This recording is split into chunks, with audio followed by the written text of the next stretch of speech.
کہ پاکستان میں وہ لوگ جو کہ اسرائیل کے ساتھ دوستی چاہتے ہیں، کاش وہ یہاں پہ موجود ہوتے تو ان کو معلوم پڑتا کہ وہ کس درندے کے ساتھ دوستی کی خواہش رکھتے ہیں۔ بہرحال 2005 گزرا اور آج ہم 2022 میں ہیں۔ بہت سے لوگوں کی اسرائیل کے ساتھ دوستی کی خواہش ابھی بھی پوری آب و تاب کے ساتھ قائم ہے۔ پاکستانی عوام کا ایک بڑا حصہ جو ہے وہ اس دوستی کے حق میں نہیں ہے۔ اب آ جاتے ہیں جی ہم اس طرف کے جو پاکستان میں گزشتہ کچھ دنوں کے دوران گرفتار کیے گئے صحافیوں اور سیاستدانوں کو ننگا کیا جاتا ہے، ان کے پرائیویٹ حصوں پہ کرنٹ لگایا جاتا ہے۔ یہ آئیڈیا پاکستان کے اداروں کو ملا کہاں سے؟ آج صبح ایک خبر آئی وزارت خارجہ کی طرف سے میرے پاس، اور اس خبر میں یہ تھا کہ 74 سالہ ایک پاکستانی جس کا نام سیف اللہ پراچا ہے، اس کو بدنام زمانہ امریکی جیل گوانتانامو بے سے رہا کر دیا گیا ہے۔ این جوانی میں سیف اللہ پراچا کو بینکاک سے گرفتار کر لیا تھا امریکی ایف بی آئی نے۔ یہ پاکستان کا جو شہری ہے یہ اپنی نوجوانی میں چلا گیا تھا امریکہ، اور اس نے تعلیم حاصل کی new York institute of technology میں۔ یہاں سے اس نے تعلیم حاصل کی، امریکہ میں یہ سیٹل ہو گیا، اس نے وہاں شادی شدی کر لی، 4 بچے پیدا ہوئے۔ پھر اس کو وطن کی یاد آئی اور یہ پاکستان واپس آ گیا۔ کراچی آ کے سیف اللہ پراچا نے ایک پروڈکشن ہاؤس بنا لیا۔ پروڈکشن ہاؤس میں اس کا ایک پارٹنر وہ امریکی شہری بھی تھا، ان کے آپس میں رابطے رہتے تھے اور یہ ہنسی خوشی اپنی زندگی گزار رہا تھا۔ ایک دفعہ ایک بزنس میٹنگ کے سلسلے میں سیف اللہ پراچا کو جانا پڑا بینکاک۔ اس وقت تک 9/11 کا واقعہ ہو چکا تھا اور امریکی ایف بی آئی پاگل ہوئی بھی تھی مسلمانوں کے خلاف، اور جس کے نام کے ساتھ محمد لگتا تھا یا علی لگتا تھا یا کوئی بھی مسلمانوں کا نام ہوتا تھا اس کو کہیں سے بھی گرفتار کر لیتے تھے۔ اس کے لیے ضروری نہیں تھا کہ اس کے اوپر کوئی الزام ہو یا اس پہ کچھ ثابت ہو چکا ہو، بس اس کو جس کو ایف بی آئی کا دل کیا اس کو گرفتار کر دیا۔ اسی لہر میں سیف اللہ پراچا بھی بینکاک سے گرفتار ہو گئے۔ اب بینکاک سے گرفتار کرنے کے بعد انہیں بگرام پہنچا دیا گیا۔ آپ کو پتا ہے بگرام ایئر بیس پہ امریکیوں کا بڑا قبضہ تھا، ان کو بگرام پہنچا دیا گیا اور بغیر کوئی مقدمہ درج کیے، یہ بڑی امپورٹنٹ بات ہے کہ کم و بیش 18 سال سے زیادہ عرصے تک سیف اللہ پراچا امریکیوں کی حراست میں رہے گوانتانامو بے میں، اور ان کے خلاف کوئی مقدمہ درج نہیں کیا گیا، کوئی ٹرائل نہیں ہوا، لیکن ان کے اوپر اور بہت سے پاکستانیوں کی طرح تشدد ہوتا رہا۔ اس تشدد کے دوران سیف اللہ پراچا کو 3 مرتبہ دل کا دورہ پڑا، اور اب جب وہ کم و بیش 18 سال کے بعد اپنے پیاروں سے آ کے ملے ہیں تو یہ شوگر اور دل کی بیماریوں سمیت مجموعی طور پر 10 بیماریوں میں مبتلا ہو چکے ہیں۔ 74 سال ان کی عمر ہو چکی ہے، اور یہ بڑی امپورٹنٹ بات ہے کہ ان کو رہا کرنے کی جو منظوری ہے امریکی حکام نے 1.5 سال پہلے دے دی تھی۔ کوئی جرم نہیں ہے، کوئی ٹرائل نہیں ہے، کوئی مقدمہ نہیں ہے، 18 مہینے پہلے اس شخص کو رہا کرنے کی منظوری دی گئی تھی، اور 18 ماہ بعد یہ شخص جو ہے اب پاکستان پہنچ چکا ہے۔ پاکستانی وزارت خارجہ اس کا کریڈٹ لے رہی ہے کہ ہم نے بڑی کوشش کی سیف اللہ پراچا کو رہا کرانے کے حوالے سے۔ ترجمان دفتر خارجہ جو ہے انہوں نے بھی اپنا ایک ٹویٹ کیا، اپنا ایک پریس ریلیز جاری کیا، اور پھر وزیر خارجہ جناب بلاول بھٹو زرداری بھی اس حوالے سے کہاں پیچھے رہنے والے تھے، انہوں نے بھی ایک ٹویٹ کر کے سارے کا سارا کریڈٹ جو ہے وہ لیا، اپنے خود لینے کی کوشش کی اور کہا کہ جی وزارت خارجہ نے بڑا تیر مارا ہے سیف اللہ پراچا کو رہا کرانے کے حوالے سے۔ چلیں جی ہم آپ کو کریڈٹ دے دیتے ہیں، آپ کی بڑی مہربانی، کاش آپ کی یہ کوششیں عافیہ صدیقی کے لیے بھی کام آتی، پاکستان کی وہ بیٹی جو ناکردہ گناہ کی سزا میں امریکیوں کی جیل میں جو ہے وہ اس کو بند کر دیا گیا، اور کاش کاش کاش پاکستان کی کوئی حکومت، پاکستان کا وزارت خارجہ جو ہے وہ عافیہ صدیقی کے لیے بھی یہ کام کرتا۔ پاکستانی اگر وزارت خارجہ کی بات کی جائے تو عجیب سا رویہ ہے، عجیب سی پرسرار سی ایک بلڈنگ ہے پاکستان کی خارجہ پالیسی۔ اکثر لوگ کہتے ہیں کہ پاکستان کی خارجہ پالیسی پاکستان میں نہیں بنتی، کئی لوگ کہتے ہیں کہ پاکستان کی سرحدوں سے باہر پاکستان کی خارجہ پالیسی بنتی ہے، اور کچھ لوگ یہ کہتے ہیں کہ خارجہ پالیسی وزارت خارجہ کی بلڈنگ کے باہر بنتی ہے، یعنی کہ وزارت خارجہ خارجہ پالیسی نہیں بناتی، بلکہ کچھ اور لوگ ہیں جو کہ پاکستان کی خارجہ پالیسی کو بناتے ہیں، جو لوگ پاکستان کی خارجہ پالیسی کو چلاتے ہیں۔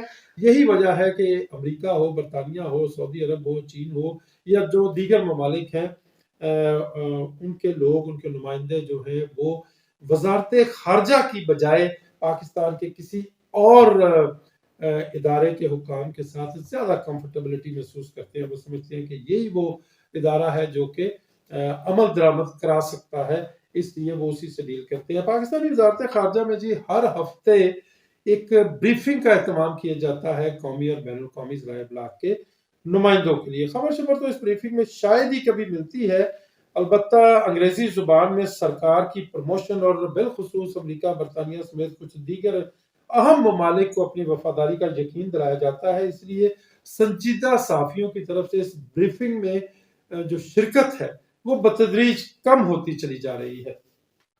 28 اکتوبر کو بھی اس بریفنگ کا اہتمام کیا گیا، اور میں چونکہ وزارت خارجہ کو کور کرنے کا پابند ہوں اپنے ایک ٹی وی چینل کے لیے، میں بھی وہاں گیا، اور پاکستان کے دیگر سرکاری حکام کی طرح، دیگر وزراء کی طرح، دیگر وزارتوں کی طرح وزارت خارجہ کے ترجمان جناب عاصم افتخار صاحب نے بھی اپنی اس ہفتہ وار بریفنگ کا آغاز شہید ارشد شریف کے قتل کی مذمت سے یا قتل پر افسوس سے کیا۔ انہوں نے کہا کہ بڑا افسوس ہے کہ ارشد شریف جو ہے وہ اس دنیا میں اب نہیں رہے، بلا بلا، بڑے کوئی اچھے جملے انہوں نے کہے۔ پھر انہوں نے اپنی بات چیت کی، وہی پرانی خبریں جو ایک ہفتہ پہلے سے اخبارات میں چھپ چکی ہیں، ٹی وی پہ آنے ہو چکی ہیں، انہوں نے اسی کو دہرا دیا، اور پھر شروع ہو گئی بھارت کی بیشنگ جو کہ کی جاتی ہے بظاہر۔ اس کے بعد سوال و جواب کا سلسلہ شروع ہوا۔ میں نے آپ کو عرض کیا کہ بہت کم سنجیدہ صحافی جو ہے وہ اس بریفنگ میں اب جاتے ہیں۔ کچھ ہمارے دوست ہیں، انہوں نے ادھر ادھر کے سوالات کیے، میں نے بھی ہاتھ کھڑا کیا، 8ویں 9ویں نمبر پہ میری بھی باری آئی۔ میں نے سوال کیا کہ ریکارڈ کے مطابق، میڈیا رپورٹس کے مطابق ارشد شریف کو بغاوت کے اور غداری کے مقدمات کا سامنا تھا۔ ڈیفینیٹلی یہ کسی فیکٹری اونر نے مقدمے نہیں کیے تھے، یہ کسی گھی مل نے مقدمے نہیں کیے تھے، کسی پرائیویٹ پارٹی نے مقدمے نہیں کیے تھے، یہ پاکستان کے تھانوں میں یہ مقدمے اس کے خلاف درج ہوئے تھے، یعنی سرکار نے درج کیے تھے یہ مقدمے۔ تو میں نے ان سے سوال کیا کہ ایک وہ شخص جو کہ غداری کے مقدمات کا سامنا تھا، جس کو بغاوت کے مقدمات کا سامنا تھا، آپ کس طرح جسٹیفائی کریں گے ایک ایسے شخص کی کہ قتل پر سرکاری طور پر افسوس کا اظہار کرتے ہوئے؟ کیا جواب ہو سکتا تھا وزارت خارجہ کے ترجمان کا اس سوال پہ؟ لہذا انہوں نے کہا کہ میں اس سوال کا جواب دینا مناسب یا ضروری نہیں سمجھتا، مجھے یہی توقع تھی ان سے۔ یہ ساری گفتگو آپ کو بتانا یہ تھی کہ وہی وزارت خارجہ آج کریڈٹ لے رہا ہے کہ ہم نے سیف اللہ پراچا کو اپنے گھر پہنچانے میں بڑا کردار ادا کیا ہے۔ سوال یہ پیدا ہوتا ہے کہ یہ وزارت خارجہ اور پاکستان کے دیگر ادارے اس وقت کہاں تھے جب درجنوں نہیں بلکہ سینکڑوں پاکستانی اور ہزاروں مسلمان، چلیں جو دیگر ممالک کے مسلمان تھے میں سمجھتا ہوں ان کی ذمہ داری پاکستان پہ نہیں ہے، لیکن جو سینکڑوں پاکستانی گوانتانامو بے کی جیل میں بند تھے، ان کی ذمہ داری تو پاکستان پہ تھی نا، یہ پاکستان پہ ہے نا، تو ان کے لیے کیا کیا؟ ان میں سے جو لوگ رہا ہو کے آئے، وہ جو کہانیاں سناتے ہیں، وہاں سے مجھے پتا چلا کہ یہ جو گرفتار لوگوں کو ننگا کر کے ان کے پرائیویٹ پارٹس جسم کے جو ہیں ان پہ کرنٹ لگانے کی جو آئیڈیا ہے وہ آیا کہاں سے؟ گوانتانامو بے جو جیل ہے، بدنام زمانہ جیل، وہاں جب پاکستانیوں سمیت دیگر مسلمانوں کو لے جایا جاتا تھا تو پہلے ہی دن ان کے سارے کپڑے اتار کے ایک دوسرے کے سامنے ان کو ننگا کر دیا جاتا تھا۔ یہ ایک اخلاقی طور پہ ان کو جو ہے وہ جھکانے کی کوشش کی جاتی تھی، شرمندہ کرنے کی کوشش کی جاتی تھی، اور یہ کام اس لیے کیا جاتا تھا کہ وہ اسامہ بن لادن اور القاعدہ کے ساتھ اپنے اس تعلق کو قبول کر لیں، اعتراف کر لیں جو تعلق کبھی تھا ہی نہیں۔ مسلمان قیدیوں کو ننگا کیا جاتا، ان کے جسم کے پرائیویٹ حصوں کے اوپر کرنٹ لگایا جاتا، اور کتنے افسوس کی بات ہے، کتنے افسوس کی بات ہے کہ وہاں سے امپورٹ کیا گیا آئیڈیا آج پاکستان میں گرفتار ہونے والے سیاستدانوں پہ اور صحافیوں پہ آزمایا جا رہا ہے۔ ڈاکٹر شہباز گل امریکی یونیورسٹی میں پڑھاتا تھا، ایک پروفیسر تھا، اس کو گرفتار کیا گیا۔ بھائی اس نے اگر کوئی گناہ کیا ہے، کوئی جرم کیا ہے، کوئی اس نے غلط کام کیا تو آپ اس کے اوپر مقدمہ چلائیں، اس کو عدالتوں میں پیش کریں، جو اب ہو رہا ہے۔ اس کا حق آپ کو کس نے دیا کہ آپ اس کو ننگا کریں؟ وہ چیخ چیخ کے پکار رہا ہے کہ مجھے ننگا کیا گیا، میرے جسم کے پرائیویٹ حصے جو ہے ان کے اوپر کرنٹ لگایا گیا۔ مجھے نہیں پتا کہ یہ کس نے کیا، یہ ایف آئی نے کیا، یہ پولیس نے کیا، یا کسی اور نے کیا، لیکن یہ آن ریکارڈ آ چکا ہے کہ اس کو ننگا کیا گیا، اس کے پرائیویٹ حصوں پہ کرنٹ لگایا گیا۔ اسی قسم کی کہانی سنا رہے ہیں اعظم سواتی، اور کم و بیش اسی قسم کی کہانی گرفتار ہونے والے جمیل فاروقی نے سنائی ہے۔ بڑا بڑا بڑا دکھ کا مقام ہے، بڑی تکلیف کا مقام ہے کہ پاکستان میں یہ کچھ ہو رہا ہے آج۔ اور اس سے بھی بڑی دکھ کی بات ہے کہ وہ گوانتانامو بے جیل جس کو بدنام زمانہ جیل کہا جاتا ہے، وہاں قیدیوں کے ساتھ روا رکھے گئے سلوک کو پاکستان میں لاگو کر دیا گیا ہے، اور ہم ہیں اسلامی جمہوریہ پاکستان۔ ہم کرنا کیا چاہ رہے ہیں اس ملک کے ساتھ؟ آپ بھی سوچئے گا، میں بھی سوچ رہا ہوں، اور انشاءاللہ جب بہت سے لوگ مل کے سوچتے ہیں تو کوئی نہ کوئی حل ضرور نکلتا ہے۔ کے لیے اتنا ہی، اپنے اس چینل کا اور اپنا بہت سا خیال رکھیے گا۔ اللہ نگہبان۔